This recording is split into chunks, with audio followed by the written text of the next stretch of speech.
ஐயா வாரியார் சுவாமிகள் தொடர் வண்டியில் பயணம் பண்ணுறாங்க. தொடர் வண்டியில் வந்துக்கிட்டு இருக்கிறவரு ஒரு செய்தி அவருக்கு கிடைக்குது, தந்தி வருது.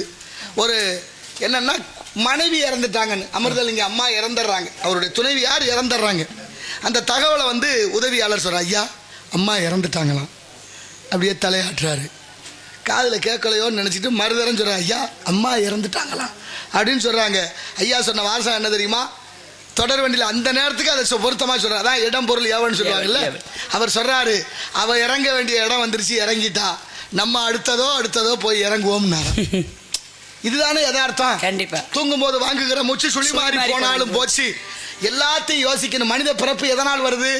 அவரவர் செய்த வினையினால் வருது. வினை தீர்ந்து விட்டால் இந்த உடலை விட்டு உயிர் போயிடும். இந்த உடல் எடுத்துக்கொண்ட வினையை நுகரத்தான் இந்த ஆத்மா இங்க வந்திருக்கு. உதாரணம், விளக்குல எண்ணெய் எவ்வளவு நேரம் இருக்கோ அது போல திரி எரிஞ்சுக்கிட்டே இருக்கும். எண்ணெய் தீர்ந்துட்டா திரி சேர்ந்து எரிஞ்சு அணைஞ்சிடும். இது யதார்த்தம். இதை உணர முதல்ல மனித மனம் மறுக்க கூடாதுங்கிறதான் தத்துவங்களாக சொல்லி வைத்தார்கள் நமக்கு முன்னோர்கள்.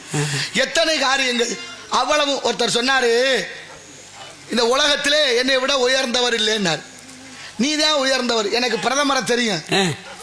எனக்கு பிரதமர்னா நான் ரொம்ப எனக்கு முக்கியத்துவம் கொடுப்பாரு. பாருங்க, அமைச்சர் நம்ம வீட்டு பக்கத்து வீட்டுக்காரரு பாரியா. ஆமா, அப்படி சில பேர் சொல்லிட்டு தான் தெரியுறாங்க. கடைசியா யம தர்மம் வரும்போது ஒருவேளும் வர மாட்டேன். எப்படி வர முடியும்? அப்ப எவ்வளவு பெரிய ஆளா இருந்தாலும் இறைவன் தான் நிரந்தரமானவன் என்பது உணர்ந்த. உலகத்துல எதுவும் நிரந்தரம் இல்லையா? பூமி அழியக்கூடியது, சூரியன் அழிகிறது, சந்திரன் அழியுது, அத்தனையும் அழியுது. நிரந்தரமானது இறைவனும் இந்த தமிழும்.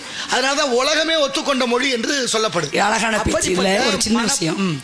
அதாவது யமதர்மன் வரும்பொழுது யாருமே பக்கத்துல இருக்க மாட்டாங்க, அது உண்மைதான். ஆனா யமதர்மனே வந்து இன்னொருடைய உத்தரவின்றி அந்த உயிரை எடுக்க முடியாது. அதுதான் குலதெய்வ வழிபாடு. நம்மளுடைய குலதெய்வம் என்பதனுடைய உத்தரவு. ஒரு மனிதன் உயிருக்கு போராடிட்டு இருக்கும் பொழுது யமதர்மனே உயிரை பிடிக்க வர்றான் அப்படின்னா அந்த யமனுக்கே நம்மளுடைய குலதெய்வம் கட்டளை கொடுக்கணும், சரி நீ பிடிச்சிட்டு போ அப்படின்னு. அப்பதான் அவருடைய உத்தரவு இல்லாம யமதர்மனே பிடிக்க முடியாது யார் உயிரையுமே.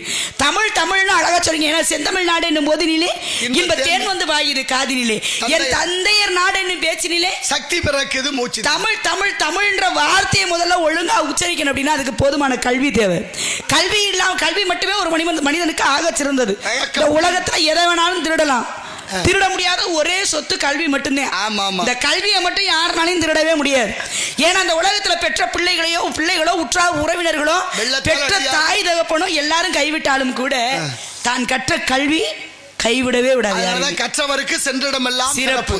மன்னவனு நீயோ வளநாடு உணதோ உன்னை அறிந்தோ தமிழை ஓதினேன், என்னை விரைந்தேற்றுக் கொள்ளாத வேந்துண்டோ உண்டோ குரங்கேற்றுக் கொள்ளாத கொம்புன்னு கம்பர் பாடுறாரு சோழமன்னனை பார்த்து.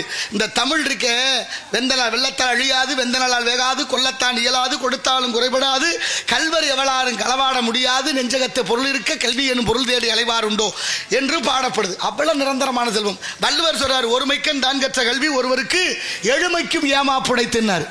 எழுமைக்குனா என்ன அர்த்தம்? எத்தனை பிறவி எடுத்தாலும் இந்த படிச்ச படுப்பு பின்னால வந்துகிட்டே இருக்குமா, முன் ஜென்ம பயன். அதனாலதான் கற்றது கைமளவு கல்லாதது உலகளவு. அவ்வளவு இருக்கு. நீங்க சொல்றது உண்மைதான்.